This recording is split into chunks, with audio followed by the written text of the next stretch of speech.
الحمد للہ رب العالمین والعاقبۃ للمتقین والصلاة والسلام علی سید الانبیاء والمرسلین اما بعد بسم اللہ الرحمن الرحیم اللہم صل علی محمد وعلی آل محمد کما صلیت علی ابراہیم وعلی آل ابراہیم انک حمید مجید اللہم بارک علی محمد وعلی آل محمد کما بارکت علی ابراہیم وعلی آل ابراہیم انک حمید مجید۔ یہ حدیث حضرت عبداللہ بن مسعود رضی اللہ تعالیٰ عنہ سے فرماتے ہیں کہ قال رجل یا رسول اللہ، ایک ای الذئب اکبر عند اللہ؟ قال ان تدعو للہ الندان وهو خلقک ثم قال ثم ای؟ قال ان تقتل ولدک خشیۃ ان یطعم معک؟ قال ثم ای؟ قال ان تزانی حلیلۃ جارک؟ فانزل اللہ تصدیقها والذین لا يدعون مع اللہ الہا آخر ولا يقتلون النفس التي حرم اللہ الا بالحق ولا يزنون۔ الآیہ متفق علیہ۔ یہ حضرت عبداللہ بن مسعود رضی اللہ تعالیٰ عنہ سے جو روایت ہے، اس میں فرماتے ہیں کہ ایک آدمی نے پوچھا یا رسول اللہ ای الذئب اکبر عند اللہ، سب سے بڑا گناہ اللہ کے نزدیک کون سا ہے؟ تو نبی کریم صلی اللہ علیہ وسلم نے فرمایا ان تدعو للہ ندان وهو خلقک، کہ جس خدا نے تجھے پیدا کیا ہے تو کسی کو اس کا شریک ٹھہرائے، یعنی کہ اللہ کے ساتھ کسی کو شرک کرنا، یعنی کہ یہ سب سے بڑا گناہ ہوا۔ پھر اس نے بندے نے پوچھا قال ثم ای؟ پھر اس کے بعد کون سا گناہ ہے؟ تو اس پر نبی کریم صلی اللہ علیہ وسلم نے فرمایا اپنی اولاد کو اس خیال سے مار ڈال کہ وہ تیرے ساتھ کھائے گی، ان تقتل ولدک خشیۃ ان یطعم معک۔ اور پھر اس کے بعد اس نے دوبارہ پوچھا ثم ای؟ پھر اس پہ نبی کریم صلی اللہ علیہ وسلم نے فرمایا ان تزانی حلیلۃ جارک، کہ تو اپنی پڑوسی کی بیوی کے ساتھ زنا کر۔ اور اس کے بعد آیت اللہ تعالیٰ نے جو قرآن کریم میں ارشاد فرمائی ہے وہ پڑھی کہ والذین لا يدعون مع اللہ الہا آخر، کہ وہ لوگ جو اللہ کے علاوہ کسی کو پکارتے ہیں، ولا یقتلون النفس التی حرم اللہ الا بالحق، کہ وہ اور دوسرا جو بلا وجہ کسی کو قتل کرتے ہیں، اور پھر ولا یزنون، اور جو زنا کرتے ہیں۔ ان تین لوگوں کو خاص کر طور سے آیت میں فرمایا گیا، ان کا بیان ہوا۔ یہ متفق علیہ، بخاری و مسلم دونوں نے اسے روایت کیا ہے۔ اور اس میں خاص طور سے جو سمجھنے کی چیز ہے وہ یہاں پہ اگر ہم اگرچہ غور کرتے ہیں تو سب سے پہلی چیز تو ظاہر ہے شرک، ای الذئب اکبر سب سے بڑا تو شرک سے ہی بات ہے، لیکن جو مطلق نفس ہوتا ہے، کوئی بھی جان ہوتی ہے، اسے قتل کرنا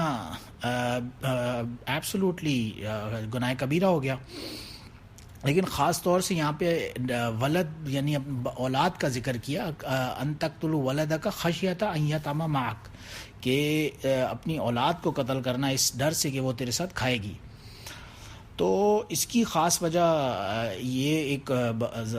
محدثین نے لکھی ہے اس میں، کیونکہ اولاد کو قتل کرنے میں تین گناہ ایک ساتھ جمع ہو گئے۔ پہلا تو ظاہر قتل کا ہو گیا، دوسرا پھر قطع رحمی بھی اس میں شامل ہو گئی، اور پھر تیسرا اس ڈر سے کہ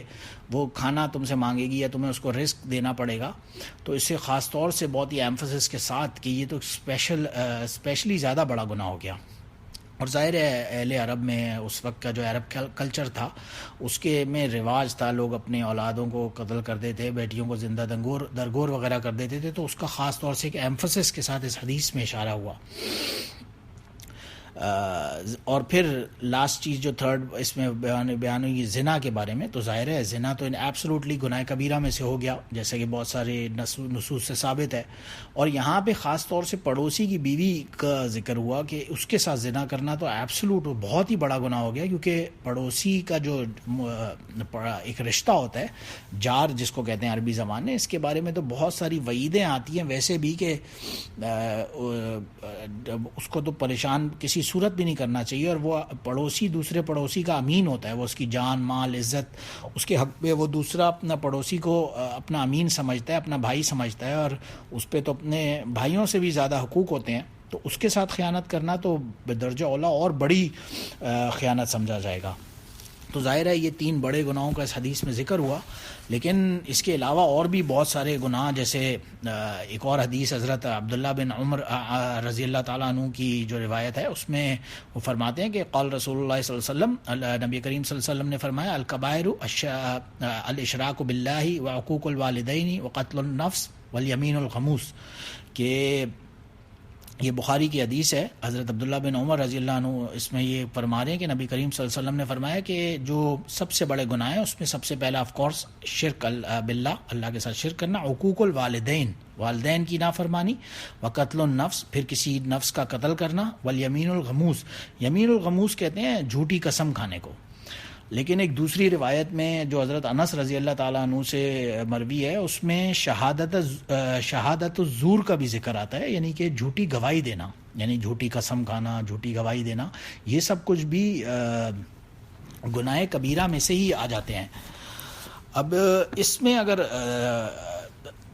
سب سے پہلی چیز جو اس میں سمجھنے کی ہے کہ شرک 2 طرح کے ہوتے ہیں، ایک تو شرک اللہ کے ساتھ کسی کو ایکچولی شریک ٹھہرانا یا اس کی پوجا کرنا یا اس کی عبادت کرنا، یہ تو ایبسولوٹلی اکبر الکبائر میں سے ہو گیا، سب سے بڑا گناہ ہو گیا، تو یہ تو اس کی تو کوئی معافی ہو ہی نہیں سکتی۔ لیکن بعض دوسرے جو اب یہاں پہ ہم گناہوں کی بات کر رہے ہیں، تو بعض ایسے گناہ بھی ہوتے ہیں جو آگے ہم ابن عباس کی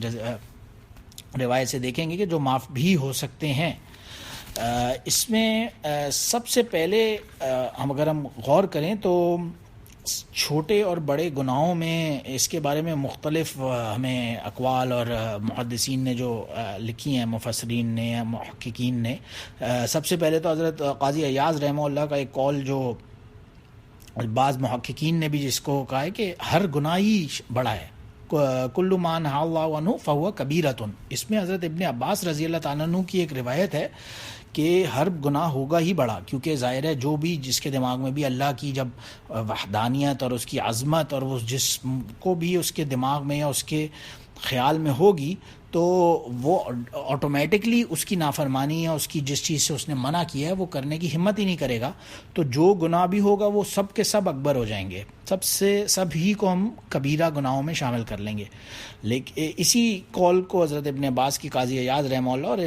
بعض محققین نے لیا بھی ہے، ظاہر ہے، لیکن جو جمہور ہم ایک سمجھتے ہیں میجورٹی علماء کی رائے اس میں،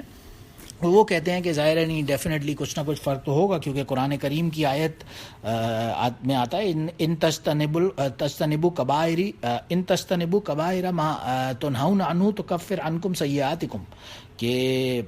اگر تم بچو گے جو کبائر بڑے گناہوں سے، تنہون عنہ نکفر عنکم سیئاتکم، تو یعنی کہ وہ تمہیں کفر سے روکیں گے اور برائیوں سے روکیں گے اگر تم خود بخود کبائر، یہاں پہ تجتنبوا کبائر کا لفظ آتا ہے۔ پھر اسی طرح ایک دوسری آیت میں بھی الذین یجتنبون کبائر الاسم والفواحش الا اللمم، کہ تو جو لوگ جو کبائر بڑے گناہوں سے بچتے ہیں اور ایٹسیٹرا ایٹسیٹرا، اور خاص طور سے یہاں پہ والفواحش کا بھی لفظ آیا، تو اس میں بھی آگے چل کے رائے آئے گی ان کی، اس میں پتہ چلے گا فواحش کو بھی، جو گناہ بھی فاحش ہو وہ سے بھی کبیرہ گناہ میں لیا گیا۔ لیکن بہرحال جو اجماع امت ہے اس میں یہی ہے، پتہ چلتا ہے ہمیں کہ کچھ نہ کچھ ڈفرینس ڈیفینیٹلی ہے، ہر گناہ ایک جیسا نہیں ہوگا۔ اگر ہم لاجکلی بھی سوچیں تو کسی غیر محرم عورت کو کسی نے اگر کس کر لیا یا اس کے ساتھ زنا کیا تو ان دونوں گناہوں میں فرق ہوگا۔ ایک کسی نے اگر جیب کترا ہے، کوئی چھوٹا موٹا رابر ہے جس نے چوری کر لی، اور ایک ڈاکو رہزن ہے جو کھلم علل اعلان گن پوائنٹ پہ یا تھریٹ کے ذریعے سے کسی کا مال بٹور لے، جان مال عزت اس کی لوٹے، تو ان دو چھوٹے اور بڑے چوروں میں ڈیفینیٹلی کچھ نہ کچھ تو فرق ہوگا۔ ایک شخص ہے اس نے کسی کو تھپڑ مار دیا، ایک سلیپ آن ہز فیس اگر دیا، اور ایک بندہ ہے اس نے دوسرے کو قتل ہی کر دیا، تو ظاہر ہے ڈیفینیٹلی ان دونوں گناہوں میں کچھ نہ کچھ تو فرق ہوگا۔ اور اسی لیے امام غزالی رحمہ اللہ نے اپنی بک جو ان کی البسیط ہے اس میں وہ فرماتے ہیں انکار الفرق بین الکبائر والصغائر لا یلیق بالفقہ، تو کہ اس میں کچھ نہ کچھ ڈفرینس ڈیفینیٹلی ضرور ہوگا۔ اور ان ڈفرینسز کے اوپر ظاہر ہے پھر ہمیں بہت سارے اقوال ملتے ہیں. ایک تو حضرت ابن عباس اور حضرت حسن بصری رحمہ اللہ و رضی اللہ عنہ، ان کے بارے میں ان کے یہ فرماتے ہیں کہ جس گناہ پر بھی اللہ ناراض ہوگا وہ غضب یا اللہ نے غضب یا لعنت یا کوئی وعید یا کوئی تھریٹننگ یا کوئی ڈرانے کی بات کی ہے، وہ سب کے سب کبیرہ یعنی کہ بڑے گناہ ہوں گے. بعض لوگ فرماتے ہیں کہ نہیں، یہ جو فضائل اعمال سے گناہ جو معاف نہیں ہوتے وہ صرف کبیرہ ہوں گے. قاضی بیضاوی رحمہ اللہ فرماتے ہیں کہ جو جس گناہ پر شریعت نے کوئی خاص حد مقرر کیا وہ کبیرہ ہوگا. امام غزالی کا قول ہے کہ جس گناہ کو کرنے والا بے پرواہی کے ساتھ کرے گا وہ کبیرہ ہوگا. اور پھر اسی طرح بعض حضرات نے کہا ہے کہ جس پہ فاحشہ، کیونکہ اوپر آیت میں ہم نے دیکھا تھا یجتنبوا کبائر الاسم والفواحش الا اللمم، تو جو گناہ پہ بھی فاحشہ کا اطلاق ہوگا وہ برا کبیرہ میں ہوگا. ابن صلاح فرماتے ہیں کہ جس گناہ پر عظیم کا لفظ آئے گا یا کبیر کا لفظ آئے گا وہاں وہ کبیرہ ہوگا. اور ابن سلام کہتے ہیں کہ رحمہ اللہ فرماتے ہیں کہ جو نص سے یعنی کہ قرآن آیت حدیث وغیرہ سے ثابت ہوگا وہ کبیرہ گناہ ہوگا. اس طرح سے بہت سارے اقوال ہمیں جو مفسرین کے، محدثین کے، محققین کے ملتے ہیں کہ گناہ چھوٹا یا بڑا میں کچھ نہ کچھ ڈیفینیٹلی فرق ہوگا. اس حساب سے اگر ہم نے جو ابھی حدیث پڑھی حضرت عبداللہ بن عمر رضی اللہ عنہ علی کہ جب پوچھا گیا گناہ کون سے ہیں تو انہوں نے فرمایا الاشراک باللہ و حقوق الوالدین و قتل النفس والیمین الغموس، کہ اللہ کے ساتھ شریک کرنا، والدین کی نافرمانی، کسی کو قتل کرنا اور جھوٹی قسم کھانا یا جھوٹی گواہی دینا، یہ سب کے سب کبائر گناہ ہیں. تو ظاہر ہے ان سب کو گناہ کبیرہ میں شامل کرنے کا پہلی بات تو سمجھنے کی یہاں پہ یہ ہے کہ ان گناہوں سے مطلب کیا ہوگا ان کا. پہلا ہو گیا اگر شرک. اب شرک ایک تو ہوتا ہے شرک اکبر، یعنی کہ اللہ کے ساتھ کسی کو شریک ٹھہرانا، شرک کرنا. تو اگر یہاں پہ کفر اللہ ہم مراد لیں گے تو ڈیفینیٹلی وہی مراد ہوگا، اور وہ تو ہے ہی اکبر الکبائر. لیکن اگر ہم اس سے دوسرا بھی ایک مراد لے سکتے ہیں، جیسے بعض جو شرک اصغر ہوتے ہیں یا چھوٹا شرک خفی جسے عربی زبان میں کہا جاتا ہے، جیسے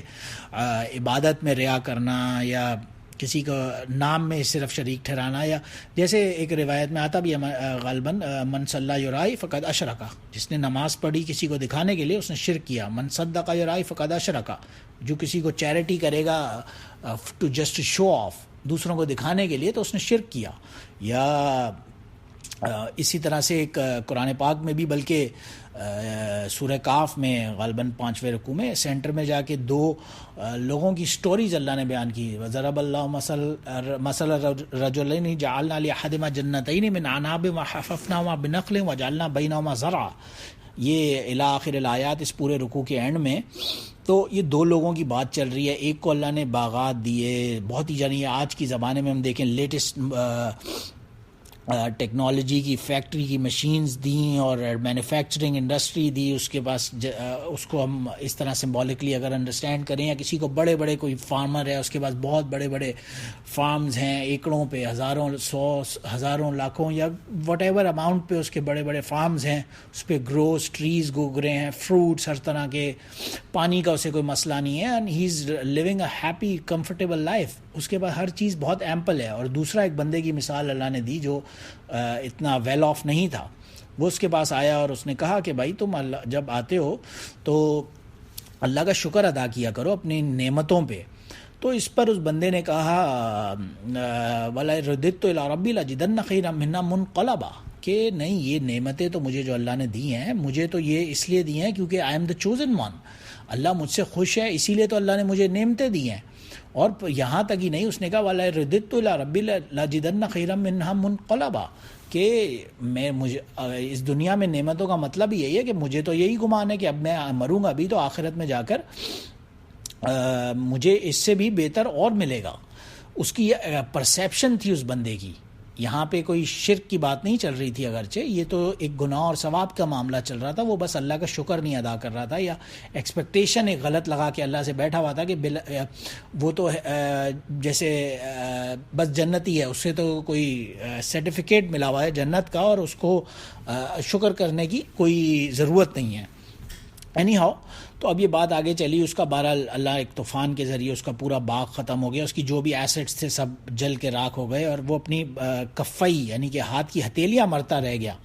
اور پھر اس نے بولا یا لیتنی لم اشرک بربی احدا، کاش میں نے اللہ کے ساتھ کسی کو شرک نہ کیا ہوتا. حالانکہ اس پورے رکوع میں شرک کی کوئی بات نہیں چل رہی تھی، تو یہ وہ شرک تھا جس کی اس حدیث میں بھی غالباً اگر بات ہم سمجھیں تو کوئی کسی کو نماز پڑھ رہے دیکھنے کے لیے من صلی یرائی فقد اشرکا، کہ بھائی وہ نماز دوسروں کو دکھانے کے لیے بہت ہی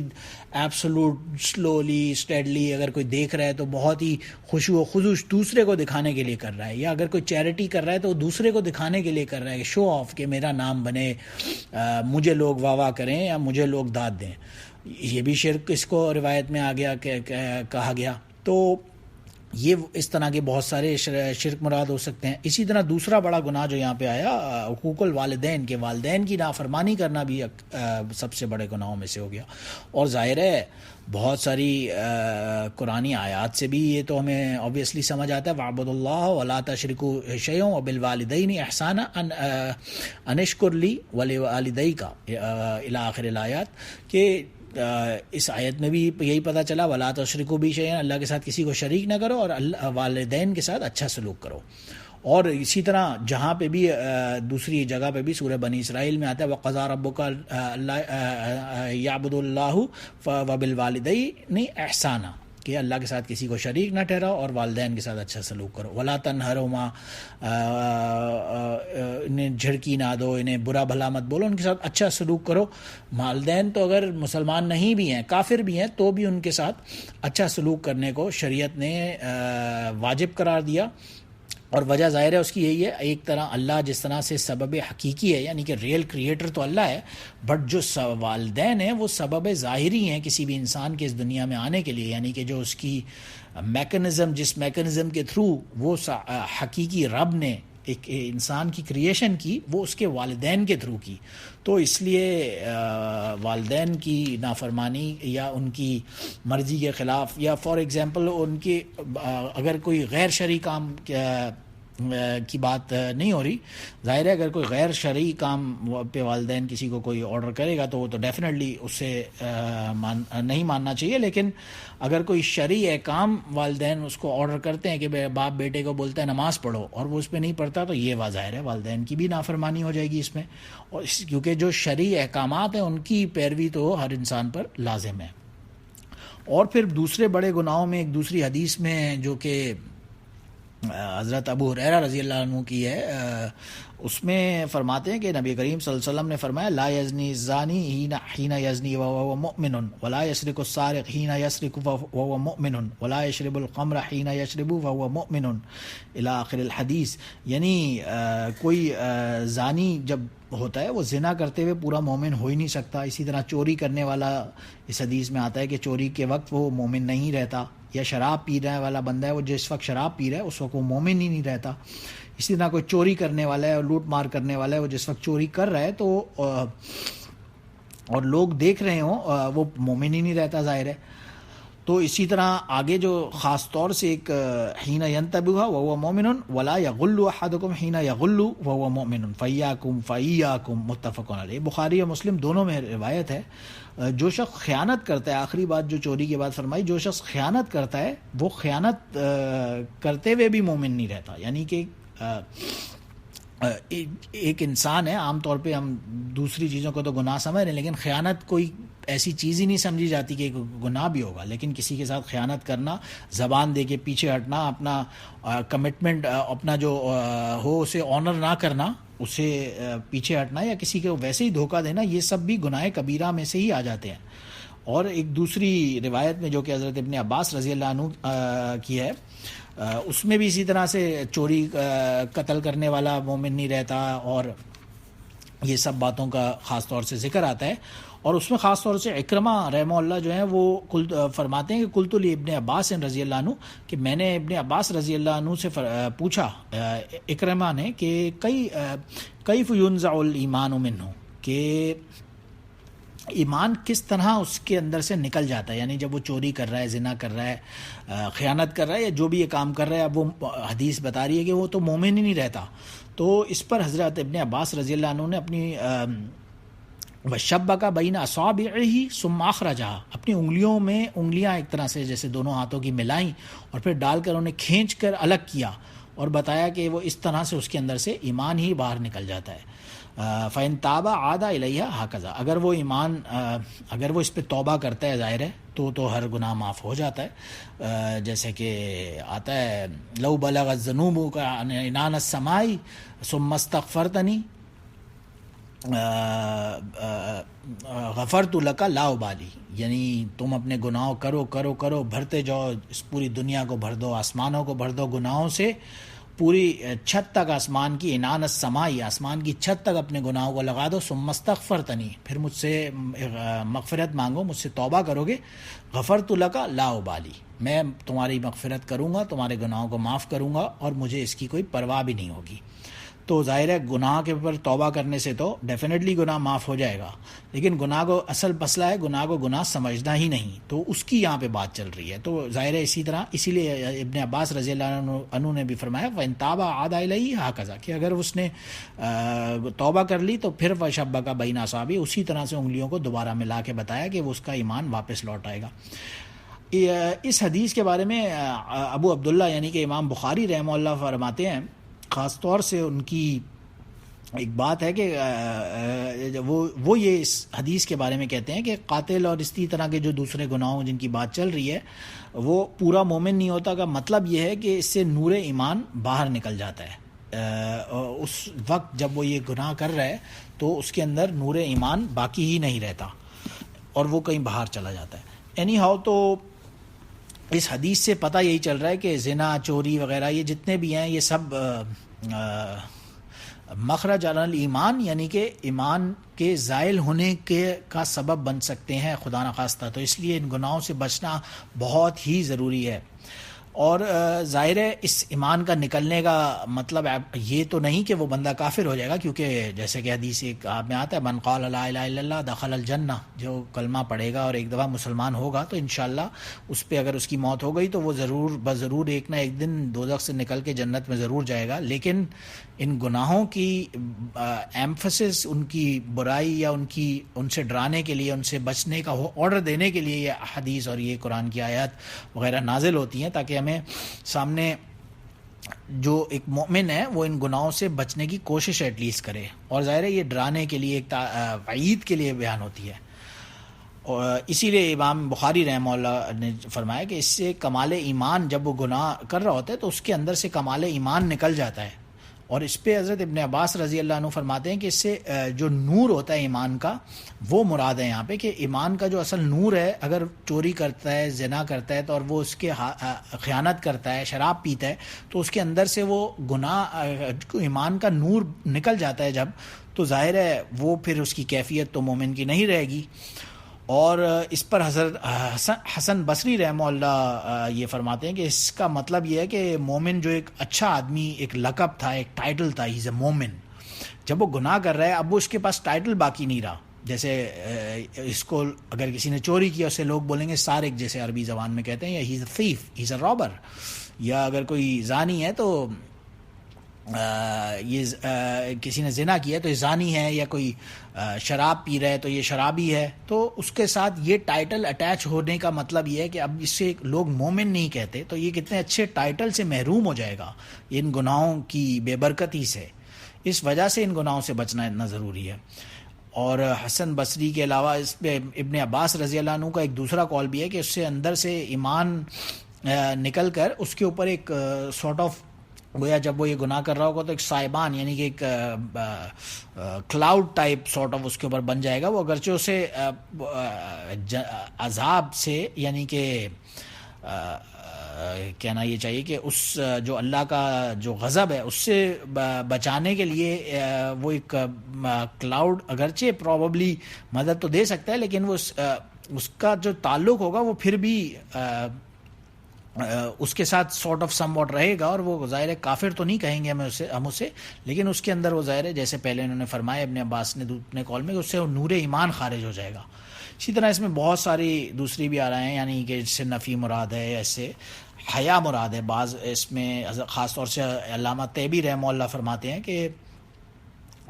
حیا ہوتے ہوئے ایسا کام وہ کر ہی نہیں سکتا, تو گویا یہ جب وہ کام کر رہا ہے تو اس کے اندر حیا باقی نہیں رہی. اور اس پہ علامہ قاضی بیضاوی رحمہ اللہ فرماتے ہیں کہ اس سے مومن سے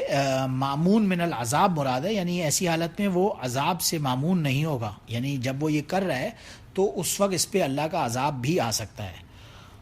تو بہرحال یہ سب وہ گناہ ہیں, چوری, کسی کا زنا کسی کے ساتھ کرنا, خیانت کرنا, شراب پینا, حقوق الوالدین, اللہ کے ساتھ شرک, یہ سب وہ گناہ ہیں جن سے بچنا